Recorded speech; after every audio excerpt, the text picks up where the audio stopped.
ಒಲುಮೆಯ ವಿದ್ಯಾರ್ಥಿಗಳು, ಕಳೆದ ತರಗತಿಯಲ್ಲಿ ಚಿಂತನೆಯ ಒಂದು ಪ್ರಕಾರವನ್ನು ತಿಳ್ಕೊಂಡ್ರು.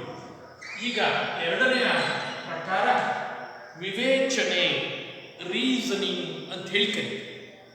ನಿಮಗೆ ಇಂಗ್ಲಿಷ್ ಪದದ ಬಳಕೆ ಇದ್ರೆ ರೀಸನ್ ಅಂತ ಹೇಳಿದ್ರೆ ಕಾರಣ. ಹಾಗಾದ್ರೆ ಒಂದು ಸಮಸ್ಯೆಗೆ ಕಾರಣಗಳನ್ನು ಹುಡುಕಿ ಆ ಸಮಸ್ಯೆಗೆ ಪರಿಹಾರವನ್ನು ಕಂಡುಕೊಳ್ಳುವ ಸಂದರ್ಭದಲ್ಲಿ ವಿವೇಕದಿಂದ ಆಲೋಚನೆ ಮಾಡುವಂತಹ ಒಂದು ಚಿಂತನಾ ಕ್ರಮ ವಿವೇಚನೆ. ಮನುಷ್ಯನ ಸಂಜ್ಞಾಪಕ ಪ್ರಕ್ರಿಯೆ ವಿವೇಚನೆ ಎನ್ನುವಂಥದ್ದು ಚಿಂತನೆಯ ಪ್ರಕಾರಗಳಲ್ಲಿ ಎರಡನೆಯದು. ಹಾಗಂದ್ರೆ ಏನು ಅಂತ ಕೇಳಿದ್ರೆ ಅದು ಬೌದ್ಧಿಕ ಪ್ರಕ್ರಿಯೆ, ಸಂಜ್ಞಾನಾತ್ಮಕ ಪ್ರಕ್ರಿಯೆ. ಸಮಸ್ಯೆಯನ್ನು ಪರಿಹರಿಸುವಲ್ಲಿ, ತೀರ್ಮಾನವನ್ನು ಕೈಗೊಳ್ಳುವಲ್ಲಿ ಪ್ರಮುಖವಾದ ಪಾತ್ರ ವಹಿಸುತ್ತದೆ. ಸೂಕ್ತ ನಿರ್ಧಾರಗಳನ್ನು ಕೈಗೊಳ್ಳಲು ಮಾಹಿತಿಯನ್ನು ಸೂಕ್ತವಾಗಿ ಮಾರ್ಪಡಿಸುವಂತಹ ಬೌದ್ಧಿಕ ಚಟುವಟಿಕೆಯೇ ವಿವೇಚನೆ.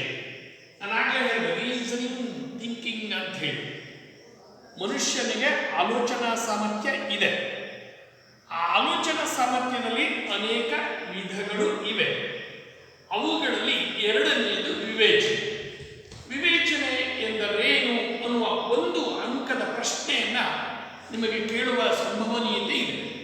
ವಿವೇಚನೆ ಎಂದರೇನು ಅಥವಾ ವಿವೇಚನೆಯ ಅರ್ಥವನ್ನು ತಿಳಿಸಿ ಎನ್ನುವ ಪ್ರಶ್ನೆ ಕೇಳಿದಾಗ ನೀವು ಸ್ಪಷ್ಟವಾಗಿ ಉತ್ತರಿಸಬೇಕಾದ ಉತ್ತರ ಸೂಕ್ತ ನಿರ್ಧಾರಗಳನ್ನು ಕೈಗೊಳ್ಳಲು ಮಾಹಿತಿಯನ್ನು ಸೂಕ್ತವಾಗಿ ಮಾರ್ಪಡಿಸುವಂತಹ ಬೌದ್ಧಿಕ ಚಟುವಟಿಕೆಯೇ ವಿವೇಚನೆ. ಗಮನಿಸಬೇಕು, ನಾವು ಯಾವುದೇ ಸಮಸ್ಯೆಗೆ ಸಂಬಂಧಿಸಿದಂತೆ ಸೂಕ್ತವಾದ ತೀರ್ಮಾನಗಳನ್ನು ಕೈಗೊಳ್ಳಲಿಕ್ಕೆ ನಮಗಿರುವ ಮಾಹಿತಿಯನ್ನು ಸೂಕ್ತವಾಗಿ ಮಾರ್ಪಡಿಸುವಂತಹ ಬೌದ್ಧಿಕ ಚಟುವಟಿಕೆಯೇ ವಿವೇಚನೆ. ಆದ್ದರಿಂದ ನೀವೇನು ತಿಳ್ಕೋಬೇಕು? ವಿವೇಚನೆ ಎನ್ನುವಂಥದ್ದು ಒಂದು ಬೌದ್ಧಿಕ ಚಟುವಟಿಕೆ ಅನ್ನುವಂಥದ್ದು ಯಾವುದಕ್ಕೆ ಸಹಾಯಕ ಆಗ್ತದೆ? ನಮಗೆ ಬೇಕಾದ ತೀರ್ಮಾನಗಳನ್ನು ಕೈಗೊಳ್ಳಲು ನಮಗೆ ಲಭ್ಯವಿರುವ ಮಾಹಿತಿಗಳಲ್ಲಿ ಸೂಕ್ತವಾದ ರೀತಿಯಲ್ಲಿ ಮಾರ್ಪಾಡುಗಳನ್ನು ಉಂಟು ಮಾಡುವ ಆಲೋಚನಾ ಕ್ರಮವನ್ನು ನಾವು ವಿವೇಚನೆ ಅಂತ ಹೇಳಿ ಕರೀತೇವೆ. ನಂತರ ಪ್ರಶ್ನೆ ಎರಡನೆಯ ರೀತಿಯಲ್ಲಿ ಇದಕ್ಕೆ ಉತ್ತರವನ್ನು ಹೇಳಬಹುದಾದ ಉತ್ತರ ಅಂತ ಹೇಳಿದ್ರೆ ವಿವೇಚನೆ ರೀಸನಿಂಗ್ ಅಲ್ಲಿ ತರ್ಕಬದ್ಧವಾದ ಆಲೋಚನೆ ಇರ್ತದೆ.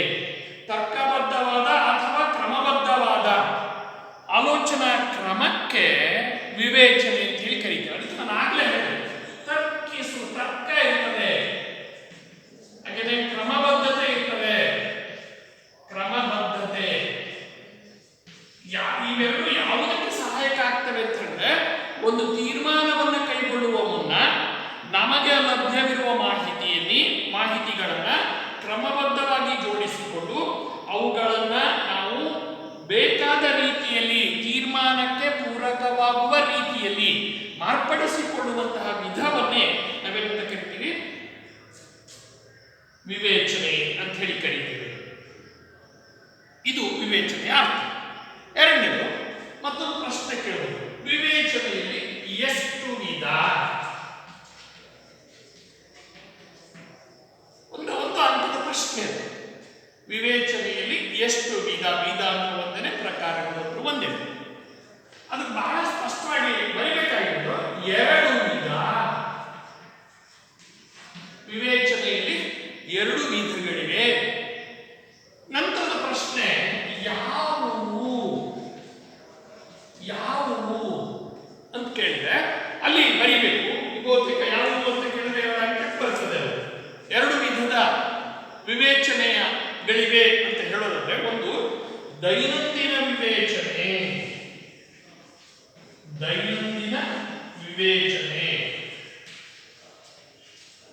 ಎರಡನೇದು ಔಪಚಾರಿಕ ವಿವೇಚನೆ. ದೈನಂದಿನ ವಿವೇಚನೆ, ಎರಡನೇದು ಔಪಚಾರಿಕ ವಿವೇಚನೆ. ಇದು ಎವ್ರಿಡೇ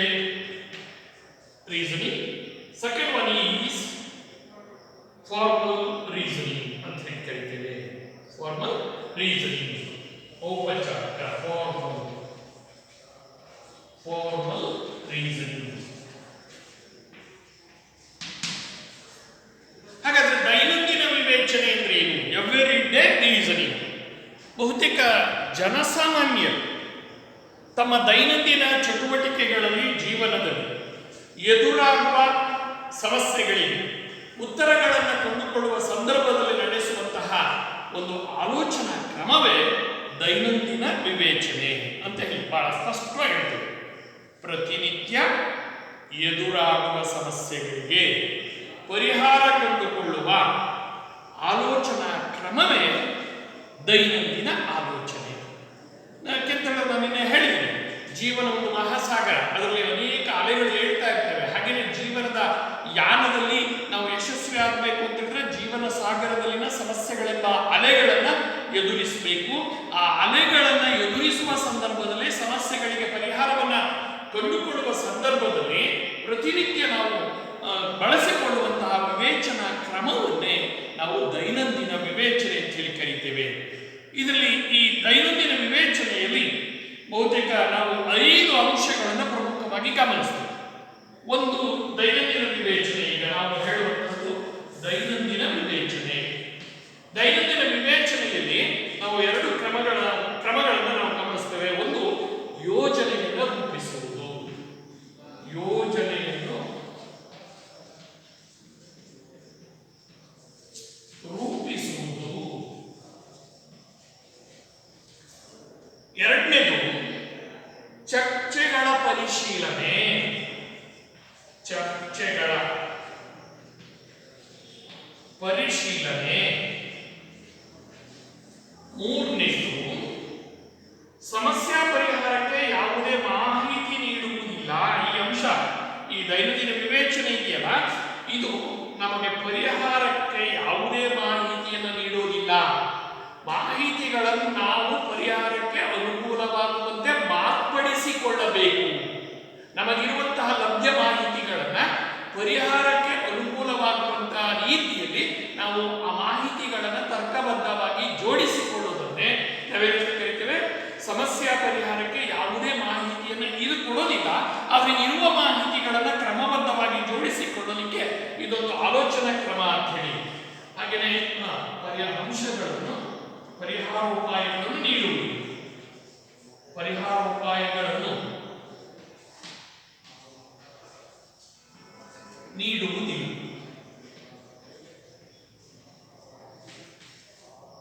ನಂತರ ಹಲವು ಪರ್ಯಾಯ ಉತ್ತರಗಳಿರುತ್ತವೆ.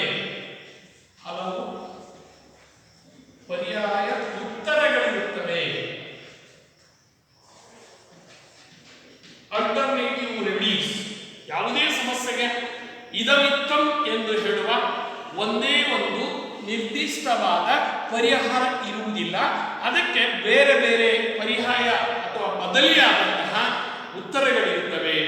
ಹಾಗೆಯೇ ಇದರಲ್ಲಿ ಪರಿಹಾರ ತುಂಬಾ ಸಂಕೀರ್ಣವಾಗಿರುತ್ತದೆ. Complex one, ಸಂಕೀರ್ಣವಾಗಿರುತ್ತದೆ. ಯಾವುದನ್ನ ಪರಿಹಾರವನ್ನು ಆಯ್ಕೆ ಮಾಡಿಕೊಳ್ಳಬೇಕು ಎನ್ನುವಂತಹ ಗೊಂದಲಕ್ಕೆ ನಮ್ಮನ್ನ ದೂಡುವಂತಹದ್ದು ಈ ದೈನಂದಿನ ವಿವೇಚನೆ. ಯಾಕೆ ಅಂತ ಹೇಳಿದ್ರೆ, ಒಬ್ಬರು ಎದುರಿಸುವ ನಿರ್ದಿಷ್ಟ ಸಮಸ್ಯೆಗೆ ಇನ್ನೊಬ್ಬರು ಎದುರಿಸುವ ಅದೇ ಸಮಸ್ಯೆಗೆ ಪರಿಹಾರ ಆಗುವುದಿಲ್ಲ. ಒಬ್ಬರು ಎದುರಿಸುವ ಸಮಸ್ಯೆಗೆ ಅವರು ಕಂಡುಕೊಳ್ಳುವಂತಹ ಪರಿಹಾರೋಪಾಯವೇ ಬೇರೆ, ಅದೇ ಸ್ವರೂಪದ ಸಮಸ್ಯೆಗೆ ಇನ್ನೊಬ್ಬರು ಕಂಡುಕೊಳ್ಳುವಂತಹ ಪರಿಹಾರೋಪಾಯವೇ ಬೇರೆ. ಹಾಗಾಗಿ ಇಲ್ಲಿ ಒಂದು ನಿರ್ದಿಷ್ಟ ಸಮಸ್ಯೆಗೆ ಹಲವು ಪರ್ಯಾಯಗಳ ಉಪಾಯಗಳಿರ್ತವೆ. ಆ ಪರ್ಯಾಯ ಉಪಾಯಗಳಲ್ಲಿ ಯಾವುದನ್ನು ಆಯ್ಕೆ ಮಾಡಿಕೊಳ್ಬೇಕು ಅನ್ನುವಂಥದ್ದೇ ಗೊಂದಲಕ್ಕೆ ಒಳಗಾಗ್ತದೆ. ಯಾಕೆ ಅಂತ ಹೇಳಿದ್ರೆ, ಅಲ್ಲಿನ ಪರಿಹಾರೋಪಾಯಗಳು ಅತ್ಯಂತ ಸಂಕೀರ್ಣವಾಗಿರುತ್ತವೆ, ಅತ್ಯಂತ ಸೂಕ್ಷ್ಮವಾಗಿರುತ್ತವೆ, ಒಂದನ್ನು ಮತ್ತೊಂದು ಹೋಲುವಂತೆ ಇರುತ್ತವೆ. ಯಾವುದನ್ನು ಆಯ್ಕೆ ಮಾಡಿಕೊಳ್ಳಬೇಕು ಎನ್ನುವಂತಹ ಗೊಂದಲಕ್ಕೆ ನಮ್ಮನ್ನು ದೂಡುತ್ತವೆ ಅನ್ನೋದನ್ನು ಗಮನಿಸಬೇಕು. ಹಾಗಾಗಿ ನಾವು ದೈನಂದಿನ ವಿವೇಚನೆ ನಾವು ಮುಖ್ಯವಾಗಿ ಈ 5 ಅಂಶಗಳಿಂದ ಪ್ರಭಾವಿತ ಆಗುತ್ತದೆ ಅನ್ನೋದನ್ನು ಗಮನಿಸಬೇಕು. ಇನ್ನು ಎರಡನೆಯ ವಿಧಾನ, ಎರಡನೆಯ ವಿವೇಚನೆ ಔಪಚಾರಿಕ ಫಾರ್ಮಲ್. ಅದನ್ನು ಬರೆದ್ಬಿಟ್ರೆ ಬೇರೆ ಸಮಯದಲ್ಲಿ ಫಾರ್ಮಲ್ ರೀಸನಿಂಗ್. ಎರಡನೇ ವಿಧ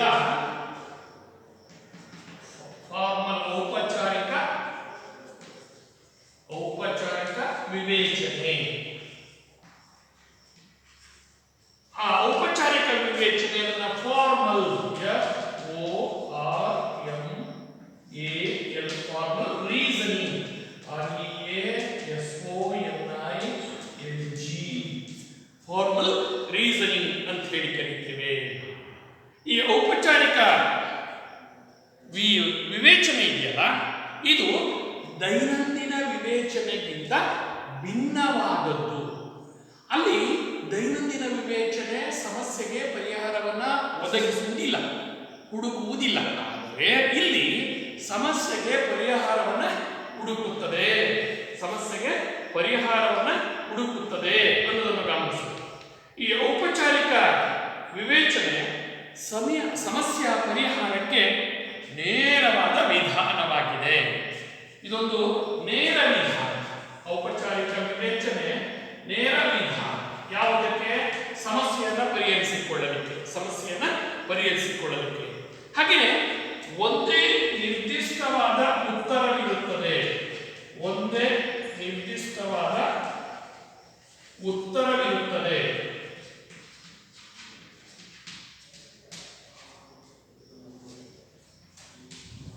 ಒಂದೇ ನಿರ್ದಿಷ್ಟವಾದ ಉತ್ತರವಿರುತ್ತದೆ. ಹಾಗೆಯೇ ಔಪಚಾರಿಕ ವಿಧಾನದ ಕ್ರಮದಲ್ಲಿ ನಮಗೆ ಸಮಸ್ಯಾ ಪರಿಹಾರ ಸುಲಭ.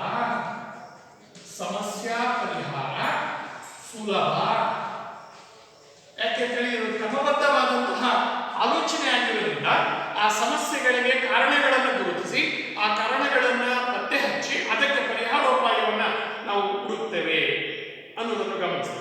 ಹಾಗಾಗಿ ನಾವು ನೇರವಾಗಿ ಹೇಳೋದ್ರಿಂದ ಔಪಚಾರಿಕ ವಿವೇಚನೆ ಅಂದ್ರೆ ಏನು ಅಂತ ಹೇಳಿದ್ರೆ, ನಾವು ಎದುರಿಸುತ್ತಿರುವ ಸಮಸ್ಯೆಗೆ ನೇರವಾಗಿ ಸಂಬಂಧಪಟ್ಟಿರುವಂತಹ ಆಲೋಚನಾ ಕ್ರಮ ವಿವೇಚನೆ.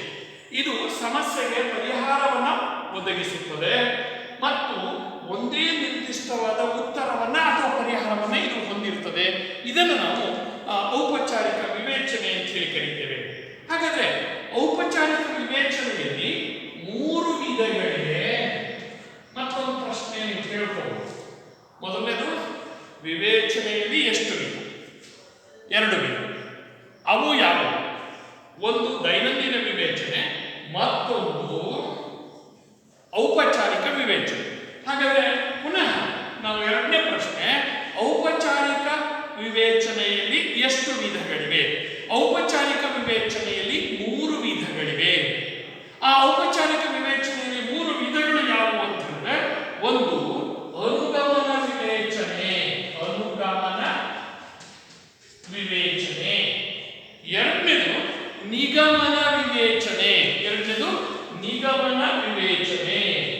ಮೂರನೇದು ಹೋಲಿಕೆ ವಿವೇಚನೆ. ಎರಡನೇದು ನಿಗಮನ ವಿವೇಚನೆ, ಮೂರನೇದು ಹೋಲಿಕೆ ವಿವೇಚನೆ. ವಿದ್ಯಾರ್ಥಿಗಳು ಏನ್ ಮಾಡ್ತೀರಿ, ಪರೀಕ್ಷಾ ಕೊಠಡಿಯಲ್ಲಿ ನಿಮ್ಮ ಕೈಗೆ ಪ್ರಶ್ನೆ ಪತ್ರಿಕೆ ಬಂದ ತಕ್ಷಣ ಒಂದು 15 ನಿಮಿಷ ನಿಮಗೆ ಪ್ರಶ್ನೆ ಪತ್ರಿಕೆಯನ್ನ ಓದಿಕೊಳ್ಳಲಿಕ್ಕೆ ಸಮಯಾವಕಾಶ ಇರುತ್ತದೆ, ಉತ್ತರ ಬರೆಯೋದಕ್ಕಿಂತ ಮುಂಚೆ. ಆ ಪ್ರಶ್ನೆ ಪತ್ರಿಕೆಯನ್ನು ಓದುವಾಗ ನಿಮ್ಮ ಮನಸ್ಸು ಪ್ರಶಾಂತವಾಗಿರ್ಬೇಕು, ನಿಧಾನ ಮನಸ್ಥಿತಿಯಿಂದ ಓದ್ಕೊಳ್ಬೇಕು. ಅಲ್ಲಿ ಪ್ರಶ್ನೆ ಕೇಳಿದ್ರೆ ಏನು? ವಿವೇಚನೆಯ 2 ವಿಧಗಳನ್ನು ಹೆಸರಿಸಿ. ಅಲ್ಲಿ ನೀವು ಬರೆದು ಬಿಡ್ತೀರಿ ಏನಂತ? ಅನುಗಮನ ವಿವೇಚನೆ, ನಿಗಮನ ವಿವೇಚನೆ. ಆಕ್ಚುಲಿ ಅನುಗಮನ ಮತ್ತು ನಿಗಮನ ವಿವೇಚನೆಗಳು ಔಪಚಾರಿಕ ವಿವೇಚನೆಯ 2 ವಿಧಗಳೇ ಹೊರತು ಪ್ರಧಾನ ವಿವೇಚನೆಯ 2 ವಿಧಗಳು ಅಲ್ಲ. ಹಾಗಾದ್ರೆ ವಿವೇಚನೆಯ 2 ವಿಧಗಳು ಅಂತ ಕೇಳಿದ್ರೆ 2 ಅಂಶಗಳನ್ನು ಮಾತ್ರ ಬರೀಬೇಕು. ಒಂದು ದೈನಂದಿನ ವಿವೇಚನೆ, ಎರಡನೇದು ಔಪಚಾರಿಕ ವಿವೇಚನೆ. ಈಗ ಮತ್ತೆ ಅಲ್ಲಿ ಪ್ರಶ್ನೆ ಏನಿರುತ್ತೆ ಅಂತ ಓದ್ಕೋಬೇಕು ಸ್ಪಷ್ಟವಾಗಿ. ನಂತರ ಮತ್ತೊಂದು ಪ್ರಶ್ನೆ ಇರಬಹುದು, ಏನದು? ಔಪಚಾರಿಕ ವಿವೇಚನೆಯಲ್ಲಿ ಎಷ್ಟು ಪ್ರಕಾರಗಳು ಅಥವಾ ಎಷ್ಟು ವಿಧಗಳು ಅಂತ ಹೇಳಿ. ಆಗ ಸ್ಪಷ್ಟವಾಗಿ ಅರ್ಥ ಮಾಡ್ಕೋಬೇಕು, 3 ವಿಧಗಳು. ಔಪಚಾರಿಕ ವಿವೇಚನೆಯಲ್ಲಿ 3 ವಿಧಗಳಿವೆ. ಯಾವುವು ಅಂತ ಕೇಳಿದ್ರೆ, ಒಂದು ಅನುಗಮನ ವಿವೇಚನೆ, ಎರಡನೇದು ನಿಗಮನ ವಿವೇಚನೆ, ಮೂರನೇದು ಹೋಲಿಕೆ ವಿವೇಚನೆ. ಅನ್ನೋದನ್ನು ಗಮನಿಸಬೇಕು. ಹಾಗಾದ್ರೆ ಈಗ ಅವುಗಳಲ್ಲಿ ಒಂದೊಂದನ್ನು ತಿಳ್ಕೊಳ್ಳೋಣ. ಈಗ ಮೊದಲನೇದಾಗಿ ಅನುಗಮನ ವಿವೇಚನೆ, ಇಂಡಕ್ಟಿವ್ ರೀಸನಿಂಗ್.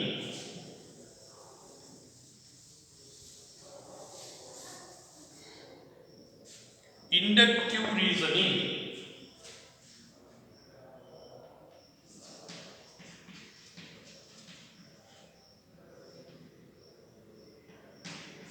ಅನುಗಮನ ವಿವೇಚನೆ.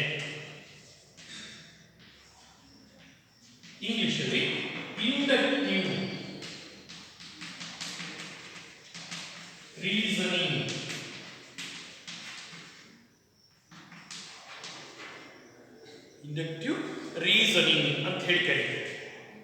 ನೋಡಿ ಅಲ್ಲಿ ಗಮನಿಸ್ಬೇಕು, ಬಹಳ ಸರಳವಾಗಿ. ಹಾಗಾದ್ರೆ ಅನುಗಮನ ವಿವೇಚನೆ ಅಂದ್ರೆ ಏನು ಅಂತ ಹೇಳಿದ್ರೆ, ಅನುಗಮ ವಿವೇಚನೆಯು ಔಪಚಾರಿಕ ವಿವೇಚನೆಯ ಒಂದು ವಿಧ. ಹಾಗಾದ್ರೆ ಏನು ಅನುಗಮನ? ಅನುಸರಿಸುವುದು ಏನನ್ನ?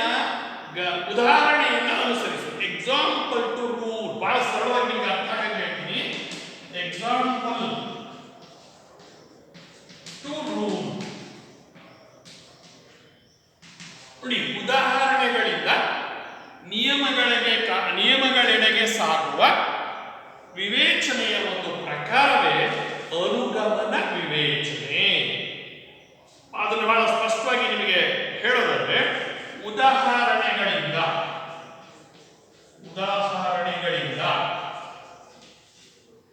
ಸಾಮಾನ್ಯೀಕರಣದತ್ತ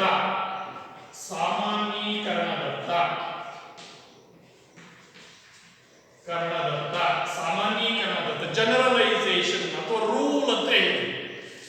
ಸಾಮಾನ್ಯೀಕರಣದತ್ತ ಸಾಗುವ ಆಲೋಚನಾ ವಿಧಾನವೇ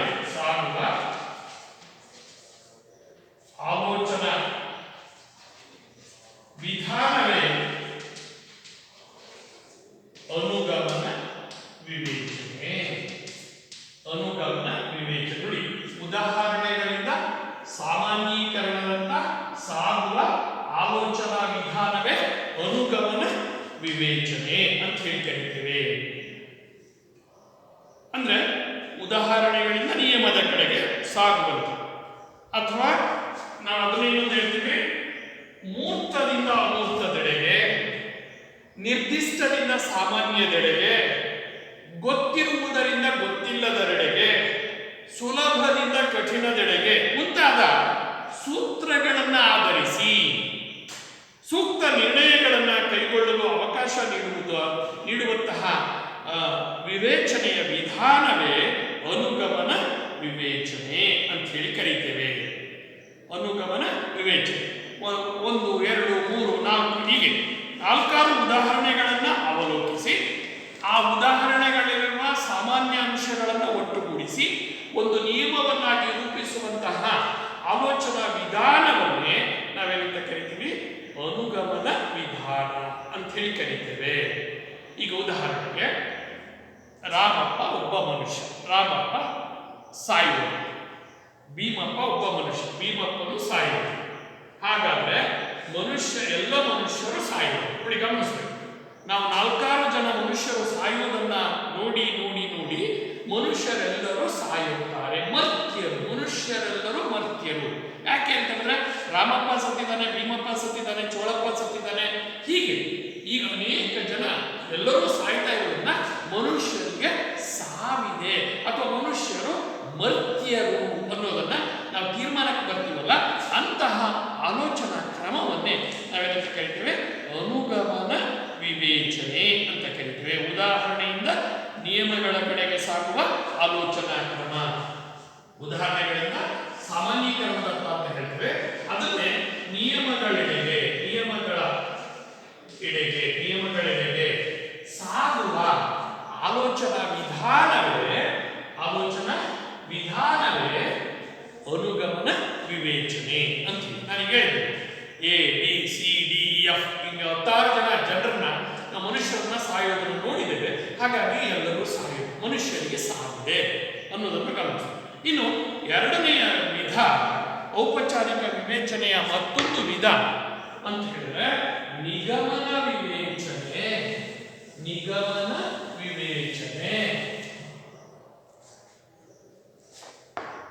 ಡಿಡಕ್ಟಿವ್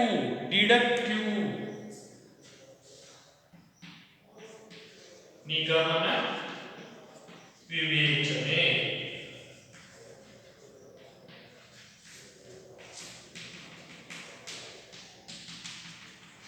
ಡಿಡಕ್ಟಿವ್ ರೀಸನಿಂಗ್.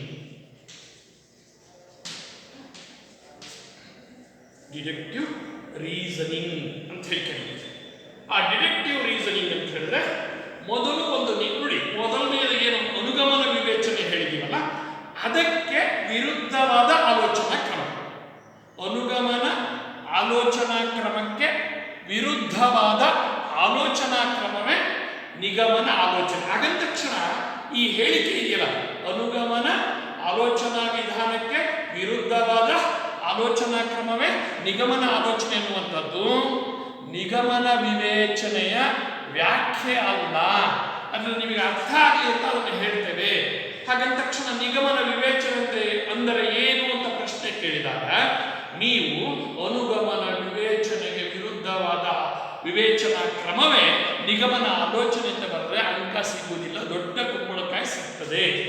ಯಾಕಿದನ್ನು ಹೇಳ್ತೀವಿ ಅಂದ್ರೆ, ಆಲೋಚನೆಯ ಕ್ರಮದಲ್ಲಿ ಅದಕ್ಕೆ ವಿರುದ್ಧವಾದ ಲಕ್ಷಣಗಳಿರೋದ್ರಿಂದ ಆ ಆಲೋಚನಾ ಕ್ರಮಕ್ಕೆ ವಿರುದ್ಧವಾದ ಆಲೋಚನಾ ಕ್ರಮ ಅಂತ ಹೇಳ್ತೇವೆ ಹೊರತು ಅದು ಅದರ ವ್ಯಾಖ್ಯೆ ಆಗುವುದಿಲ್ಲ. ಅಲ್ಲೇನು ಹೇಳಿದ್ವಿ, ಉದಾಹರಣೆಗಳ ಕಡೆಯಿಂದ ನಿಯಮದ ಕಡೆಗೆ ಸಾಗುವ ವಿವೇಚನೆಯ ವಿಧಾನವನ್ನೇ ನಾವು ಅನುಗಮನ ವಿವೇಚನೆ ಅಂತ ಕರೆದಿದ್ವಿ. ಅದು ಈಗ ಅದಕ್ಕೆ ವಿರುದ್ಧವಾದ ಅಂತ ಹೇಳಿದ್ರೆ, ನಿಯಮಗಳ ಕಡೆಯಿಂದ ನಿಯಮದಿಂದ ಉದಾಹರಣೆಗಳ ಕಡೆಗೆ ಸಾಗುವ ಆಲೋಚನಾ ಕ್ರಮವೇ ನಿಗಮನ ವಿವೇಚನೆ. ನಿಗಮನ ವಿವೇಚನೆ ನಿಯಮದಿಂದ ಉದಾಹರಣೆಗಳ ಕಡೆಗೆ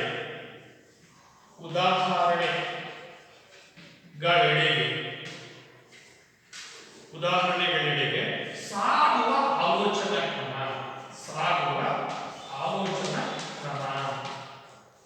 ಅದನ್ನು ನಾವು ನಿಗಮನ ವಿವೇಚನೆ ಅಂತ ಹೇಳಿ ಕರೀತೀವಿ.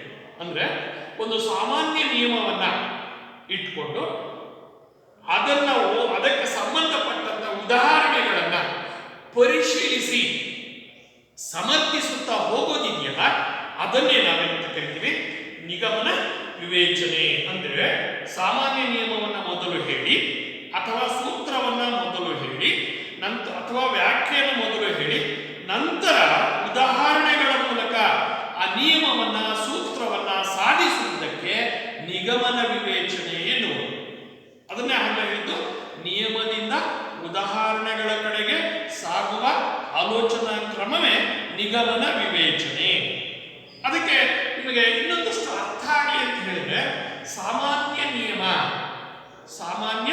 ನಿಯಮ ಹೇಳಿ ಅದಕ್ಕೆ ಸೂಕ್ತವಾದ ಉದಾಹರಣೆಗಳನ್ನು ಪರಿಶೀಲಿಸಿ ಆ ನಿಯಮವನ್ನು ಸಮರ್ಥಿಸುವಂತಹ ಆಲೋಚನಾ ಕ್ರಮವನ್ನ ನಿಗಮದ ವಿವೇಚನೆ ಅಂತ ಹೇಳಿ ಕರೀತೇವೆ ಅನ್ನುವಂಥದ್ದನ್ನು ಗಮನಿಸಬೇಕು.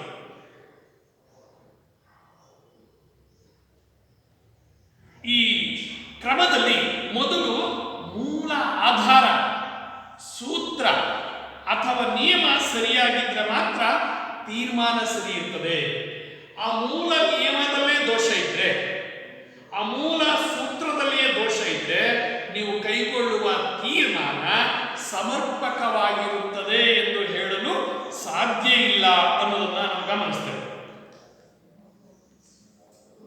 ಯಾರಿಗೆ ಹುಟ್ಟು ಇರುತ್ತದೋ ಅವರಿಗೆ ಸಾವು ಇರುತ್ತದೆ ಎನ್ನುವುದೊಂದು ಸಾಮಾನ್ಯ ನಿಯಮ. ಹುಟ್ಟಿದವರು ಸಾಯಲೇಬೇಕು, ಇದೊಂದು ಸಾಮಾನ್ಯ ನಿಯಮ. ಹುಟ್ಟಿದವರು ಸಾಯಲೇಬೇಕು ಅನ್ನೋದೊಂದು ಸಾಮಾನ್ಯ ನಿಯಮ. ನಾವು ನೋಡ್ತಾ ಹೋಗ್ತೇವೆ, ಯಾರಿಗೆ ಹುಟ್ಟಿದೆಯೋ ಅವರು ಒಂದಲ್ಲ ಒಂದು ದಿನ ಸಾಯುತ್ತಾರೆ. ನಮ್ಮೂರಲ್ಲಿ ಅವ್ರು ಸತ್ರು, ಇವ್ರು ಸತ್ರು, ಮತ್ತೊಬ್ರು ಸತ್ರು. ಯಾಕೆ ಅಂದ್ರೆ, ಯಾರಿಗೆ ಹುಟ್ಟಿದೆಯೋ ಅವರು ಸಾವನ್ನ ಒಪ್ಪಲೇಬೇಕು, ಅಪ್ಪಲೇಬೇಕು ಅನ್ನುವಂಥದ್ದು. ಆದ್ರಿಂದ ನಿರ್ಣಯಗಳಿಗೆ ಮೊದಲನೆಯ ಸಾಮಾನ್ಯ ನಿಯಮ ಆಧಾರವಾಗಿರುತ್ತದೆ. ಹುಟ್ಟಿದವರೆಲ್ಲರೂ ಸಾಯಲೇಬೇಕು ಅನ್ನೋ ಒಂದು ಸಿದ್ಧಾಂತ ಆಗೋದಾದ್ರೆ, ಯಾರು ಹುಟ್ಟಿದಾರೋ, ಹುಟ್ಟಿ ಭೂಮಿಗೆ ಬಂದಿದ್ದಾರೋ ಅವರು ಒಂದಲ್ಲ ಒಂದು ದಿನ ಸಾಯಲೇಬೇಕು. 20 ವರ್ಷಕ್ಕೆ, 40 ವರ್ಷಕ್ಕೆ, 60 ವರ್ಷಕ್ಕೆ, 80 ವರ್ಷಕ್ಕೆ, 100 ವರ್ಷಕ್ಕೆ, ಒಟ್ಟಾರೆ ಅವರ ಆಯುಷ್ಯದಲ್ಲಿ ವ್ಯತ್ಯಾಸ ಇರಬಹುದೇ ಹೊರತು ಸಾವಿಲ್ಲದೆ ಇರಲಿಕ್ಕೆ ಸಾಧ್ಯ ಇಲ್ಲ ಅನ್ನೋದನ್ನು ಗಮನಿಸಿ. ಇನ್ನು ಮೂರನೆಯ ವಿಧ ತುಲನೆ ಅಥವಾ ಹೋಲಿಕೆ. ಅನಾಲಜಿ ರೀಸನಿಂಗ್ ಅಂತ ಹೇಳ್ತೇವೆ. ಅನಾಲಜಿ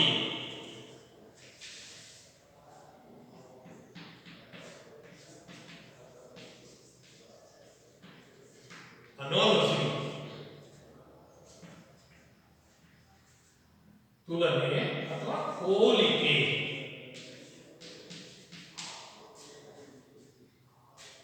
ಇದು ವಿವೇಚನೆಯ ಮೂರನೆಯ ಪ್ರಕಾರ.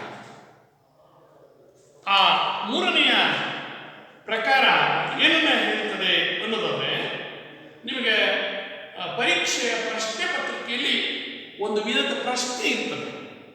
ಏನದು?